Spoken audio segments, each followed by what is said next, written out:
sa ni sa ri ma ga ma re ga ma pa ma ga re sa da da pa.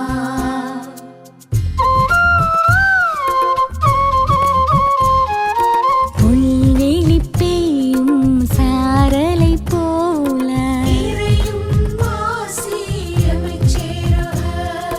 நீலம் குளிர் செய்யும் வான்மழை போல வான்வெளி உலவும் சூரியன் நிலவாய் தானென நினையா படைப்பும் நிலமாய் ஆசியும் அமைதியும் அகம் சேரவே இயேசு கிறிஸ்துவின் மனநிலை வேண்டும். ஆசியும் அமைதியும் அகம் சேரவே இயேசு கிறிஸ்துவின் மனநிலை வேண்டும்.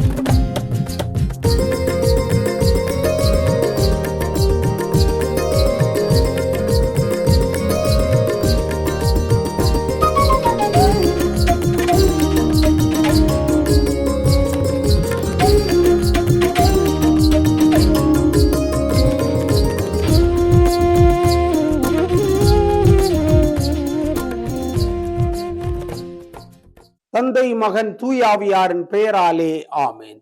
ஆண்டவரே இயேசு கிறிஸ்துவுக்குள் வாழ்கின்ற அருமையான சகோதர சகோதரிகளே, மரியாவிஷன் சார்பாக உங்கள் அனைவரை வாழ்த்தி வரவேற்பதில் மகிழ்ச்சி அடைகின்றேன். ஆண்டினுடைய பொது காலம் 11வது வாரத்திலே இருக்கின்றோம். 11வது வாரத்திலே அருமையான ஒரு சிந்தனை ஆண்டவர் கொடுக்கிறார். அறுவடை மிகுதி, வேலையாட்கள் குறைவு. அறுவடை மிகுதி, வேலையாட்கள் குறைவு. மத்தேயு நற்செய்தியிலே 9வது பிரிவில் 36 கொடுக்கப்பட்டிருக்கிறது. அக்காலத்தில் திரண்டிருந்த மக்களை இயேசு கண்டபோது அவர்கள் மேல் பரிவு கொண்டார். அவர்கள் ஆயிரில் ஆடுகளைப் போல அலைக்கழிக்கப்பட்டு சோர்ந்து காணப்பட்டார்கள். அப்பொழுது அவர் தம் சீடரை நோக்கி, அறுவடை மிகுதி, வேலையாட்களோ குறைவு.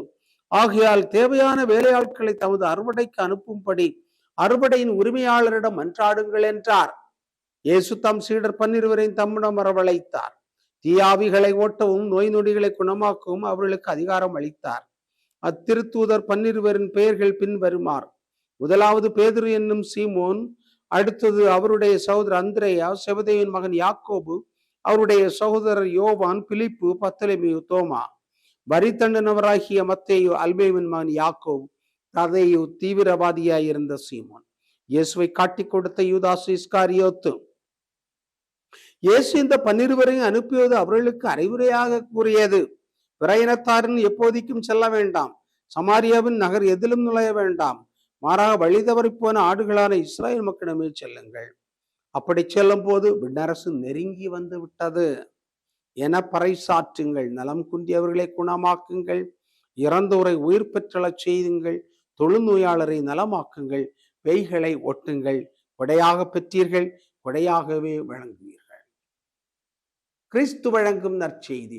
கிறிஸ்துவை உமக்கு புகழ். ஆண்டவர் இயேசு கிறிஸ்துக்குள் வாருகின்ற மரியாவிஷன் நேயர்களே, அன்பர்களே, நண்பர்களே, ஆர்வல் பெற்றோர்களே, இளைஞர்களே, குழந்தைகளே, அனைவருக்கும் அன்பார்ந்த வாழ்த்துக்களையும் வணக்கங்களையும் கூறி இந்த இறைவார்த்தை சிந்தனை ஜெபத்திற்காக உங்களை அழைப்பதிலே மகிழ்ச்சி அடைகின்றேன். மழைக்காலம் இப்பொழுது எங்கு பார்த்தால் வெள்ளக்காடாக இருப்பதை பார்க்கிறோம் நம்முடைய குமரி மாவட்டத்திலே குறிப்பாக.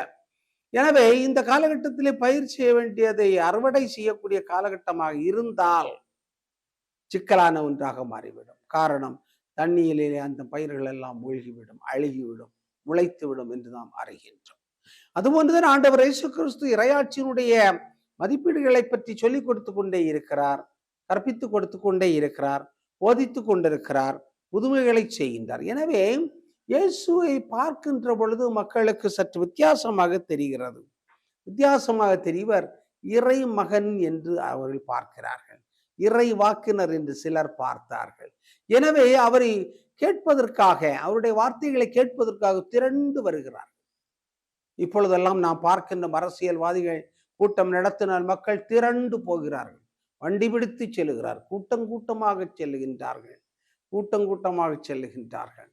எனவே அந்த நபர்களை பார்க்க வேண்டும் என்பதற்காகவும் அவர்கள் சொல்வதை கேட்க வேண்டும் என்பதற்காகவும் செல்லுகின்றார்கள். இயேசுடைய காலகட்டத்திலும் அவர்கள் கால்நடையாக நடந்து நடந்து வந்து சேருகிறார். எனவே அவர்கள் தன்னந்தனிமையாக கூடி வந்து சேருகின்ற பொழுது அவர்கள் சோர்ந்து போயிருப்பதை பார்க்கிறார்கள். சோர்ந்து போயிருப்பதை பார்க்க அருமையாக விவிலியத்திலே சொல்லப்பட்டிருக்கிறார். அவர்கள் மேல் பரிவு கொண்டார். 1000 ஆடுகளைப் போல அலைக்கழிக்கப்பட்டு சோர்ந்து போய் காணப்பட்டார். இன்றைய காலகட்டத்திலும் மனிதகுலம் மக்கள், பெரும்பான்மை மக்கள் அலைக்கழிக்கப்பட்டு, திரைப்படங்களால் அலைக்கழிக்கப்பட்டு, சமூக வலைத்தளங்களால் அலைக்கழிக்கப்பட்டு, பல்வேறு விசுவாசத்தினுடைய எதிர்வினைகளால் அலைக்கழிக்கப்பட்டு, தவறுதலான தலைமைகளால் அலைக்கழிக்கப்பட்டு, தவறுதலான போதனைகளால் அலைக்கழிக்கப்பட்டு, தவறுதலான நம்பிக்கையினால் அலைக்கழிக்கப்பட்டு மக்கள் சோர்ந்தும் பயந்தும் மக்கள் கலக்கமடைந்தும் தாழ்வு மனப்பான்மைகள் பெற்றும் இருப்பதை பார்க்கின்றோம். பலருக்கு மகிழ்ச்சி இருப்பதில்லை. காரணம் என்ற அலைக்கழிக்கப்பட்டிருக்கிறார்கள். பத்திரிகைகள் எல்லாம் பொய்யாக சொல்லுகிறது, யதார்த்தத்திலே இன்னொன்று இருக்கிறார்.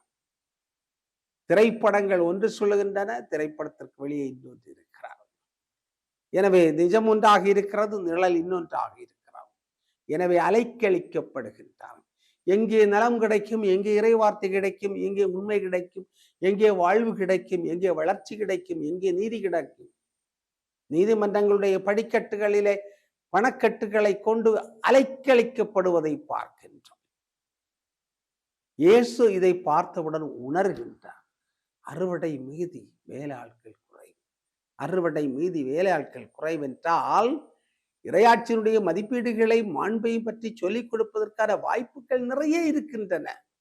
ஆனால் சொல்லிக் கொடுப்பதற்கான ஆட்கள் இல்லை, பர்சனல்ஸ், நபர்கள் இல்லை, மனிதர்கள் இல்லை, கருத்துரையாளர்கள் இல்லை, சொல்லிக் கொடுக்கின்ற ஆசிரியர்கள் இல்லை, விழிப்புணர்வு கொடுப்பதற்கான ஆசிரியர்கள் இல்லை, தலைவர்கள் இல்லை, மதிப்பீடுகளை சொல்லிக் கொடுப்பதற்கான மனிதர்கள் இல்லை, மக்களை திசை திருப்புவதற்கான மனிதர்கள் நிறைய பேர்கள் இருக்கிறார். எனவேதான் இன்று ஆண்டவருடைய வார்த்தையை நாம் ஆழமாக சிந்தித்து பார்க்க வேண்டும். அறுவடை நிறைய இருக்கிறோம். நிறைய மனிதர்கள் உண்மையை தேடுகிறார். ஆனால் உண்மையை சொல்லிக் கொடுப்பதற்கான ஆட்கள் மிக குறைவாக இருப்பதை பார்க்கின்றோம். எனவேதான் குறிப்பாக மருத்துவ துறைகளிலே இன்னும் பணி செய்வதற்கான மனிதர்கள் நிறைய தேவைப்படுகிறார். மருத்துவர்கள் தேவை, செவிலியர்கள் தேவை, மருத்துவமனைகளிலே பணியாற்றுவதற்கான ஆட்கள் தேவை. ஆனால் ஆட்கள் குறைவாக இருக்கிறார்கள். கல்வி கற்றுக் கொடுப்பதற்காக நிறைய பேர்கள் தேவை. ஆனால் குறைவாக இருக்கிறார்கள். சுத்தம் சுகாதாரத்தை பற்றி சொல்லிக் கொடுப்பதற்கான மனிதர்கள் நிறைய பேர்கள் தேவைப்படுகிறார்கள். ஆனால் குறைந்த ஆட்கள் இருக்கிறார்கள். விழிப்புணர்வு கொடுப்பதற்கான மனிதர்கள் நிறைய பேர்கள் தேவைப்படுகிறார்கள். குழந்தைகள், மாணவர்கள், சிறுவர்கள், இளைஞர்களுக்கு சொல்லிக் கொடுப்பதற்கான ஆட்கள் விழிப்புணர்வு இல்லாமல் இருந்து கொண்டிருக்கிறார்கள். சமூகத்தை பற்றியும், அரசியலை பற்றியும், ஆன்மீகத்தை பற்றியும், ஆளுமையை பற்றியும், புதிய கண்டுபிடிப்புகளை பற்றியும் அறிந்து கொள்வதற்கான வாய்ப்புகள் அவர்களுக்கு மறுக்கப்படுவதை பார்க்கிறோம். ஏதோ சமூகத்தில் இருக்கின்ற ஒரு சில மனிதர்கள், ஒரு சில விழுக்காடு மக்கள் மட்டும் மேல் படிப்பிற்காக செல்லுகிறார்கள், தப்பித்து சென்று விடுகின்றார்கள். சமூகத்தை பற்றியும், சமூகத்தினுடைய உண்மையான நிலைகளை பற்றியும், சமூகத்தில் இருக்கின்ற அவலங்களை பற்றியும், சாதிய சண்டைகளை பற்றியும் சொல்லிக் கொடுப்பதற்கான மனிதர்கள் குறை. நெட்டூர் என்று திருநெல்வேலிக்கு அருகிலே இருக்கின்ற ஒரு கிராமத்திற்கு சென்றேன். காரணம் என்னவென்றால், அந்த இடத்துல இருந்த உயர் ஜாதி என்று சொல்லக்கூடியவர்கள் தாழ்ந்த ஜாதியிலே இருந்த பலரை அருவாளால் வெட்டி விட்டார்கள். கையிலே வெட்டு, காலிலே வெட்டு, தலையிலே வெட்டு. எனவே நிலையில இருக்கின்ற அரசு மருத்துவமனையில் அவர்கள் சிகிச்சை பெற்றுக் கொண்டிருக்கிறார்கள். அவருடைய அந்த கிராமத்திற்கு செல்கின்ற பொழுது பரிதாபமாக இருந்தது. அந்த மக்களுடைய அவலங்கள், அவருடைய கண்ணீர், அவர்கள் அபயமிட்டு குரல் விட்டு அழுதது என்னுடைய கண்களிலே இன்றும் தெளிவாக நிற்கின்றன. அவர்கள் பாதுகாப்பு இல்லாமல் வாழ்ந்து கொண்டிருக்கிறார். ஆணவ கொலைகள் நடந்து கொண்டிருக்கின்றன. எனவே போதுமான அளவு விழிப்புணர்வு இல்லாமல், பாதுகாப்பு இல்லாமல் பயந்து நடுங்கி கொண்டிருக்கின்ற மனிதர்களாக இருக்கிறார். சரியான விழிப்புணர்வு இல்லை, அரசியல் விழிப்புணர்வு இல்லை, சமூக விழிப்புணர்வு இல்லை. சமூகங்கள் சாதிய படிக்கட்டுகளால் அமைக்கப்பட்டிருப்பதை பார்க்கிறோம். உயர்ந்த சாதி, எல்லாவற்றுக்கும் மேலான சாதி, அடுத்து கடைநிலையில் இருப்பது இந்த பட்டியலினத்தார், பழங்குடியினர் மக்கள் என்று சொல்லக்கூடியது. எனவே அவர்களை மற்றவர்கள் எளிதாக தாக்குவது, வீடுகளுக்கு தீ வைப்பது, அடிப்பது, நொறுக்குவது, வெட்டுவது, கொலை செய்வது சாதாரணமான நிகழ்ச்சியாக இருக்கிறார். எனவே அது பார்க்கின்ற பொழுது ஆண்டவர் இயேசுனுடைய இறைவார்த்தையானது இன்னும் ஆழமாக மனிதனுடைய மத்தியில் எடுத்து செல்லப்பட்டிருக்க வேண்டும் என்பதுதான் என்னுடைய எண்ணமாக இருந்தது, கவலையாக இருந்தது. அதுபோன்று அவருடைய கிராமங்களுக்கு செல்கின்ற பொழுது படிப்பறிவு அற்றவர்களாக, சமூக சிந்தனை அற்றவர்களாக, சமூக விழிப்புணர்வு குறைந்தவர்களாக, அரசியலை பற்றியே தெரியாதவர்களாக இருப்பதை பார்க்கிறோம்.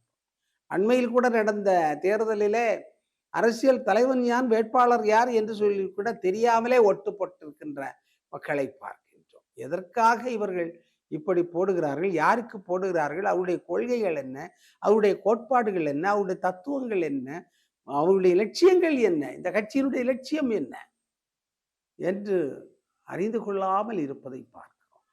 எனவேதான் ஆண்டவர் சொன்னார், ஆண்டவரே, கடவுளே, தந்தையே, இவர்களை மன்னியும், இவர்கள் செய்வது இன்னதென்று தெரியாமல் செய்கிறார்கள். அவர் எளிதாக சொல்லி முடித்து விட்டார். ஆனால் இன்றும் சமூகத்துல அந்த அளவிற்கு அறிவில்லாமல், விழிப்புணர்வு இல்லாமல், அறியாமையில், சுயநலத்தில், சாதிய வெறியில், சமய வெறியில், அரசியல் கோட்பாடுகளை கொண்டிருக்கின்ற வெறியில், அல்லது திரைப்பட மோகத்தில், திரைப்பட கலைஞர்கள், நடிகர்களுடைய பின்னால் செல்கின்றவர்களாக, ரசிகர்களாக இருப்பதை பார்க்கின்றோம். எனவே நிறைய பணிகளை நாம் செய்ய வேண்டி இருக்கிறது. ஆனால் செய்வதற்கு போதுமான அளவு ஆட்கள் இல்லை, கருத்துரையாளர்கள் இல்லை, சிந்தனையாளர்கள் இல்லை, அதற்காக பயணம் செய்வதற்கு தயாராக இருக்கக்கூடியவர்கள் இல்லை, தியாகம் செய்கின்றவர்கள் இல்லை, தங்களை அழிப்பதற்காக யாரும் இல்லை, அள்ளி சேர்ப்பதற்காக நிறையவர்கள் இருக்கிறார்கள், அள்ளி கொடுப்பதற்காக குறைந்தவர்கள் இருக்கிறார்கள்.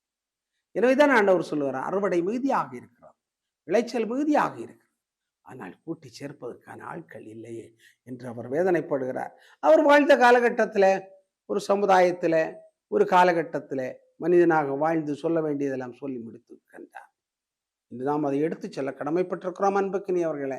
எனவே ஆண்டவரிடத்தில் ஜெபிப்போம். ஆண்டவரே, நிறைய ஆட்களை கொடும், நல்ல மனதை கொடும், போதிப்பதற்கான மனதை கொடும், கற்றுக் கொடுப்பதற்கான மனதை கொடும், தியாகத்தோடு செயல்படுவதற்கான மனதை கொடும், தியாகம் செய்கின்ற மனிதர்களை அழைத்து வாரும் என்று நாம் கேட்க வேண்டியிருக்கிறது. ஜெபிப்போமாக. நல்ல தந்தை இறைவா, மரியாவிஷன் நேயர்களுக்காக நாங்கள் ஜெபிக்கின்றோம். பெற்றோர்கள், பெரியவர்கள், பிள்ளைகள், தாய்மார்கள், இளைஞர்கள், சிறுவர்கள் அனைவரையும் ஆசீர்வதித்துள்ளோம். அறுவடை மிகுதி, வேலையாட்கள் குறைவு என்று சொன்னீரே, நாங்களும் பல்வேறு நிலைகளிலே அறுவடை செய்வதற்காக காத்திருக்கின்றோம். ஆனால் ஆட்கள் குறைவாக இருப்பதை நாங்கள் உணர்கின்றோம். கல்வி, சுகாதாரம், அரசியல், சமூகம் போன்ற பல்வேறு காரியங்களை, சமூகத்தில் இருக்கின்ற அவலங்களை பற்றி மக்களுக்கு சொல்லிக் கொடுக்க வேண்டும் என்று சொல்லுகின்றேன்.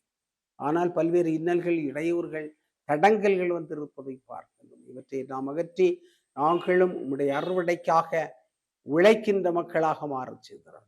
இந்த வேண்டுதல்களை எல்லாம் எங்கள் ஆண்டவரும் திருமகனும் ஆகிய இயேசு கிறிஸ்து வழியாக உம்மை பார்த்து மன்றாடுகிறோம்.